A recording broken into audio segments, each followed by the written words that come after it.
और सूर्य कोई एक, चाहे वो किसी भी कोई संप्रदाय का हो, किसी भी मिल्लत का हो, किसी भी जात का हो, बिरादरी, अगर ये सूर्य ना हो तो ना उत्पादन होगा, ना अन्न होगा और ना लोग।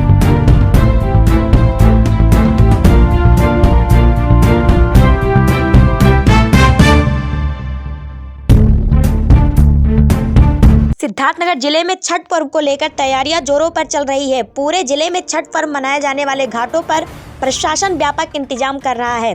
सिद्धार्थनगर जनपद मुख्यालय के नगर पालिका सिद्धार्थनगर में करीब 12 जगहों पर छठ पर्व को लेकर महिलाएं सूर्य को अर्घ देंगी। नगर पालिका सिद्धार्थनगर के इन जगहों पर नगर पालिका द्वारा व्यापक इंतजाम किए जा रहे हैं। नगर पालिका सिद्धार्थनगर का यह नौगढ़ घाट है। आप यहाँ की तैयारियों को देखकर अंदाजा लगा सकते हैं कि इस बार का जिला और नगर पालिका प्रशासन छठ पर्व को लेकर कितना मुस्तैद है। इस बार छठ पर्व मनाने वाले घाट के आसपास की दीवारों पर खूबसूरत पेंटिंग बनाए जा रहे हैं। साथ ही विभिन्न देवी देवताओं के चित्र भी इन दीवारों की शोभा बढ़ा रहे हैं। इस बार सिद्धार्थनगर पालिका ने छठ व्रतीय महिलाओं के लिए विशेष इंतजाम किए हैं। कल यानी रविवार को 2 बजे से दिन से लेकर सोमवार के सुबह 7 बजे तक सिद्धार्थनगर के पालिका प्रशासन ने निःशुल्क ई रिक्शा की व्यवस्था की है।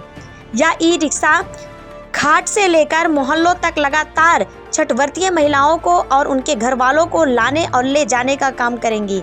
साथ ही नगर पालिका सिद्धार्थनगर के सभी 12 घाटों पर निःशुल्क चाय की भी व्यवस्था की गई है।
छठ का महत्व मुझे लगता है इसलिए बढ़ रहा है कि साक्षात हम सूर्य की पूजा करते हैं और सूर्य कोई एक, चाहे वो किसी भी कोई संप्रदाय का हो, किसी भी मिल्लत का हो, किसी भी जात का हो, बिरादरी, अगर ये सूर्य ना हो तो ना उत्पादन होगा, ना अन्न होगा और ना लोगों के जीवन में ऑक्सीजन मिलेगा।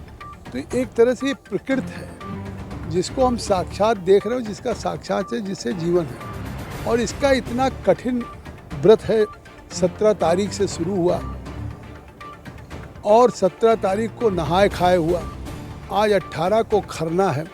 अब आज शाम के बाद गुड़ और चावल रसियावल खाने के बाद 19 से आज शाम के बाद से निराजल व्रत, पूरी रात निराजल व्रत, कल पूरे दिन निराजल व्रत, कल रात को निराजल व्रत 20 को, और 20 की सुबह सूर्य के निकलने पे पहली किरण पे अर्घ दे करके सूर्य को उस, और तब ये 4 दिन का व्रत पूरा होता है। तो ये व्रत एक तरह से सूर्य की उपासना है और सूर्य लोगों के लिए जीवन है। इस बार जिस तरह से सिद्धार्थनगर के मुख्यालय के इस छठ घाट पे नगर पालिका के चेयरमैन श्री गोविंद माधव जी और पूरी नगर पालिका कर रही, तो ये तो अद्भुत ऐसे लग रहा है कि जैसे हम कोई सिद्धार्थनगर के छठ घाट पे नहीं बल्कि पटना के गंगा घाट पे।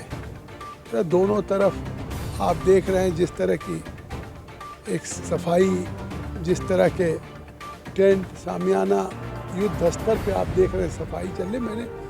मैं बरसों से यहाँ आता हूँ, लेकिन इस तरह से नदी के अंदर जिस तरह से बड़े बड़े पत्थर थे उनको निकाला और यहाँ आने तक नीचे तक आता था तो पैरों में कंकड़ लगता था और वो बहनें इस पानी में खड़ी होती हैं पहली बार उस पानी के अंदर मैट डाला जाएगा, जिससे महिलाएं अगर शाम को सूर्य के अस्ताचल गामी पे सूर्य को अर्घ देने के लिए खड़ी होंगी तो घंटों खड़ी रह सकती हैं, और सुबह भी 3 बजे से 4 बजे से जब तक सूर्योदय नहीं होता तब तक खड़ी रहती हैं, तो उन्हें कोई असुविधा नहीं होती। तो उस आस्था, उस कठिन तपस्या के लिए हमारी नगर पालिका जो उनकी सुविधाएं उपलब्ध कर रहा है, मैं उसके लिए अपने चेयरमैन को, ईओ को, सभी सभासदों को धन्यवाद दूंगा, क्योंकि इस पर्व से मैं भी जुड़ा रहा हूं। प्रत्येक वर्षों में हमेशा इस घाट पे रहता हूं और उन छठी माई जो हमारी उनके व्रतियों को हमेशा शुभकामना दिया, उनसे आशीर्वाद लिया, और हम लोग यहाँ पे, लेकिन इसको इस बार उन्होंने भव्य स्वरूप कर दिया, चाहे वो चाय का स्टॉल हो या लोगों के लिए सुविधाएं हों, और इस पानी के अंदर छठी मैया के भजन दोनों तरफ के लोग सुन सकें, उस तरीके की व्यवस्था की जा रही है, तो निस्संदेह ये सराहनीय है।